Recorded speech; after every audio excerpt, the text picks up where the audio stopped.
Une Torah qui est vivante. Maintenant, imagine-toi, par exemple, tu vas essayer de parler à quelqu'un Hitbo des doutes. Si toi, réellement, tu le vis pas, mais c'est pas juste que tu le fais pas, c'est que tu n'as pas vu que Hitbo des doutes a fait un effet sur toi. Un monsieur qui va faire Hitbo des doutes réellement, et qu'il a vu le changement qui se fait chez lui, dans son corps, lui, quand il parle après, il n'a pas besoin de parler beaucoup. C'est comme Rabbi Nathan. Un jour, Rabbi Nathan, il y avait Hirschberg. Vous vous rappelez de Hirschberg, mes amis? Hirschberg, c'était le kofer. C'était un athée contre Hachem, etc. Et toujours, il avait des questions sur Hachem. Toujours.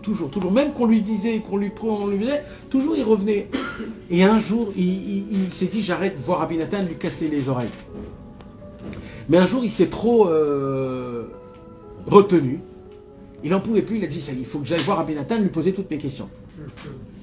Et il va chercher Rabbi Nathan, il va à la maison, il dit, il n'est pas à la maison, apparemment, il est dans la forêt. Rabbi Nathan est parti faire une bonne idée. Alors, il est parti, lui, dans la forêt. Quand il va dans la forêt, il voit que Rabbi Nathan, il sort de la forêt. Il dit, j'en peux plus, Rabbi Nathan, j'en peux plus. J'arrive pas à croire que Dieu est là. Il me dit, mais je viens à peine de lui parler, là, il y a 2 secondes, j'étais avec lui en conversation. Tu me dis qu'il n'est pas là, je viens de lui parler, je lui ai donné des comptes, et on a eu une très belle conversation. De quoi tu parles? Il existe ou il n'existe pas? Va aller lui parler. Ça suffit, il n'avait plus besoin de rien d'autre.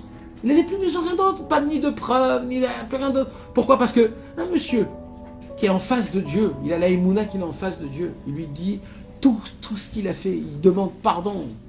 Il est là, il dit Hachem, voilà, je suis en face de toi, je m'annule devant toi, je suis rien devant toi. Je veux te voir, je veux te vivre, je veux te sentir, je veux te servir, je veux être joyeux, je veux être content, je veux m'attacher à toi, je veux te vivre et penser qu'à toi tout le temps. Je veux être là, présent, vivant, loyal à toi. Un homme qui se donne totalement. Quand après il va parler, est-ce que Dieu existe ou n'existe pas, il n'a pas besoin d'aller le prouver. Il lui dit, mais Hachem, il est là, Hachem. Il est là, il est là.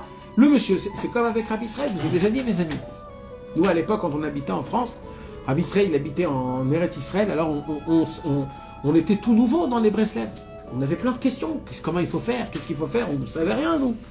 Personne ne nous avait rien dit. Comment il faut faire? À l'époque, il n'y avait pas de livre en français. Il fallait se casser la tête. On ne savait pas, nous, qu'est-ce qu'il faut faire? Comment il faut faire? On ne savait pas, on ne savait rien. Alors, on avait des questions. On écrivait les questions sur des... Et on attendait de monter en Israël pour aller poser la question à Rabbi Israël, qui nous répond. Et quand on allait en Eretz Israël pour aller voir Rabbi Israël, pour lui poser les questions, avec une page remplie de questions de tous les copains, etc., tu venais, tu te rapprochais, tu regardais ce visage d'ange qui était là en train de te regarder. Il n'y avait plus de questions à poser. Mais je vous promets, mais c'est pas ça le pire. Le pire, c'est que quand on repartait en France, on dit, nous, qu'est-ce qu'il a répondu?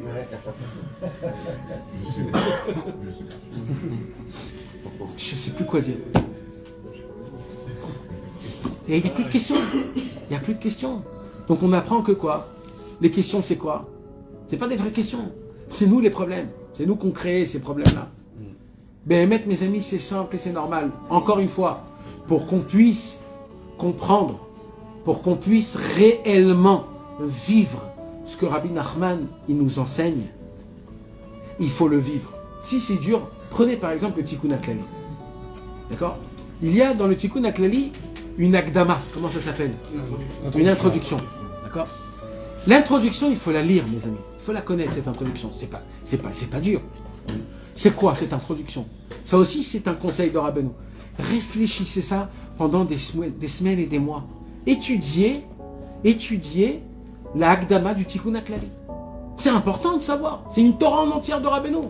C'est une Torah en entière de Rabbeinu. C'est 2 Torahs en entière de Rabbeinu. Il faut la connaître, ça. On fait le Tikkun HaKlali comme si les 10 psaumes, c'est vite fait, bien fait. Mais il faut savoir qu'est-ce que Rabbeinu il a dit, qu'est-ce que c'est fait pourquoi, comment, c'est basé, etc. Moi, je me rappelle, un jour, on avait voyagé à Ouman avec le fils du Rav Sitruk. Yaakov Sitruk. T'étais avec nous? Non, pas Aleph Nissan. C'était en plein milieu de l'année. C'était en plein milieu de l'année. Ah non, c'était Distevet. Et on était avec aussi un autre Rav, des gens qui n'étaient pas Breslev du tout. Et quand on est venu à Ouman, eh ben, j'ai voulu voir comment chacun il se conduit avec le Tikkun HaKlali, Rabbeinu, etc. Je voulais voir si... Eh ben, j'ai vu. Il a pris le Tikkun HaKlali.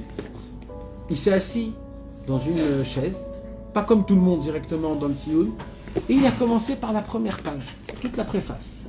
Il a voulu savoir qu'est-ce qu'on fait. Il a commencé à lire toute la préface. Il a regardé, il a étudié, jusqu'à qu'il est arrivé au Harenim et Kacher. Il a bien compris ce qu'il fallait faire, il a bien compris tout. Il a pris sa petite pièce, il a fait tout comme il faut, tout parfaitement. Je dis, c'est bon, c'est quelqu'un de sérieux. Il prend pas ça, il veut que les choses soient comme il faut. Mes amis, on doit faire ces choses simples-là. C'est des choses qui sont tout simples, tout simples. Il y a tellement de bons conseils qu'il y a dans le Sichot Haran, dans le Sefer Amidot. Le Sichot Haran, par exemple, un exemple. On est en train d'étudier la 297. D'accord? Rentrez chez vous à la maison, reprenez la 297, pensez-y toute une semaine. Rabbeinu nous apprend qu'il faudrait avancer dans notre vie à travers un enseignement de Rabbi Nachman pendant 3 mois. On a étudié que 3 mois c'est 90 jours. 90 jours c'est un temps que j'arrive à changer. Et tout le problème c'est quoi? C'est que je rentre dans une routine. Oh là là, la routine. Et là tu fais une petite prière. Sauve-moi de la routine, Hachem. T'as fait Torah, Tfila, Avodat Hashem, Yirat Shamayim. T'as tout fait. En 5 minutes, t'as fait un gros lot. T'as gagné le gros lot de toute ta vie.